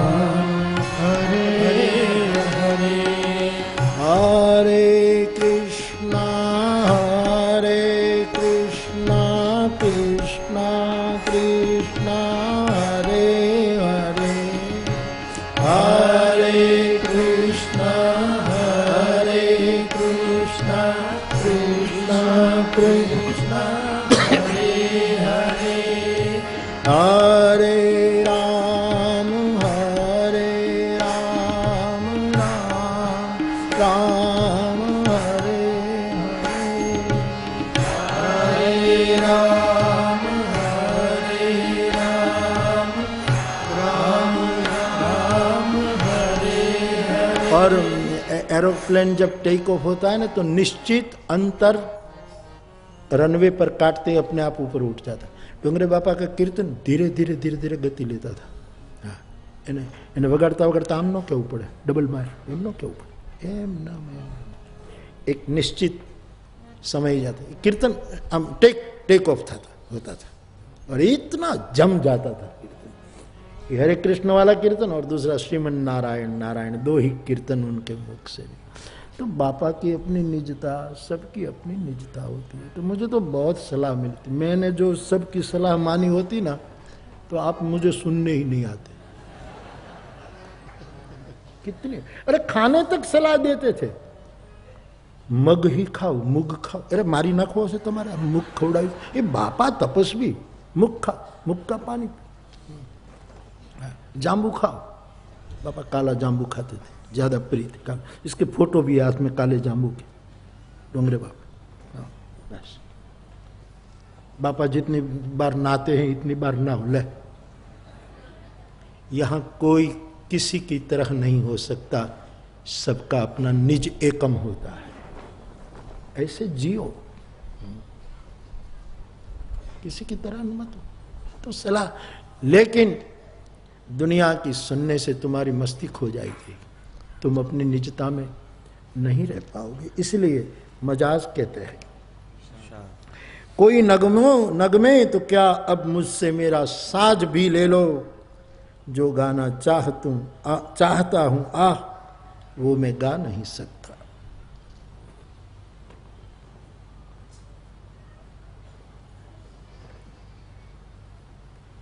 बहुत लंबी है, मैं सब शेर नहीं पढ़ूंगा। ये मजबूरी सी मजबूरी, ये लाचारी सी लाचारी कि उसके गीत भी जी खोल कर मैं गा नहीं सकता। ये कितनी मजबूरी, कितनी लाचारी कि उसके गीत में खुलकर गा नहीं सकता। मुझे जो पुकार करनी है वो नहीं कर पाता। शायर कहता है, ज़बां पर बेखुदी में नाम उसका आ ही जाता है, ज़बां पर बेखुदी में नाम उसका आ ही जाता है। अगर पूछे कोई ये कौन है तो बतला नहीं सकता। कोई पूछे कि जिसका नाम आ रहा है तुम्हारी जुबा पर वो कौन है, तो मैं बतला नहीं सकता, मैं उसका कह नहीं सकता। और आखिर में हदे वो खींच रखी हैं हरम के पासवानों ने। मजाज की आखिर शेर। कुछ लोगों ने ऐसे ऐसे नियम बना लिए जो उनकी रुचि में नहीं थे, वो नियम डाल दिए और सबकी रुचि बन जाए, ऐसा इनका प्रयास रहा। तो मेरे भाई बहन, अपनी निजता में जियो। लड़ने की जमीन नहीं है, ये नाचने की जमीन है। आज की कथा को यहां विराम दूं, इससे पूर्व 1-2 मिनट। तो हरे राम राम राम राम हरे राम,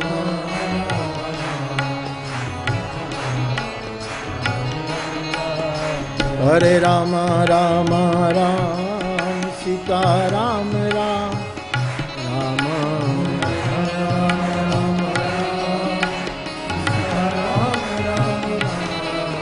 हरे राम राम राम सीता राम राम राम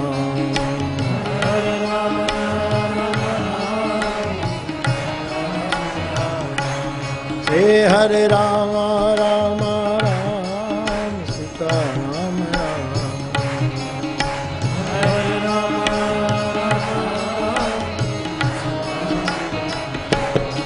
हरे Ram Ram Ram Sita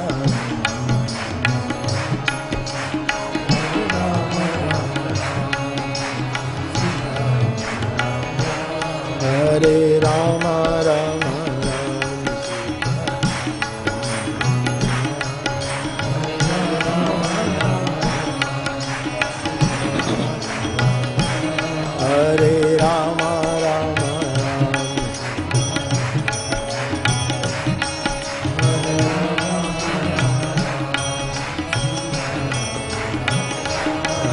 Hare Rama Rama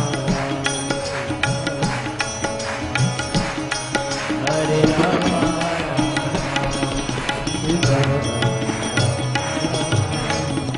Hare Krishna Hare Krishna Krishna Krishna Hare Hare Hare Ram Hare Ram Ram Ram Hare Hare Hare Krishna Hare Krishna Krishna Krishna Hare Hare Hare Ram Hare Ram Ram Ram Hare Hare Hare Krishna Hare Krishna Krishna Krishna Hare Hare Hare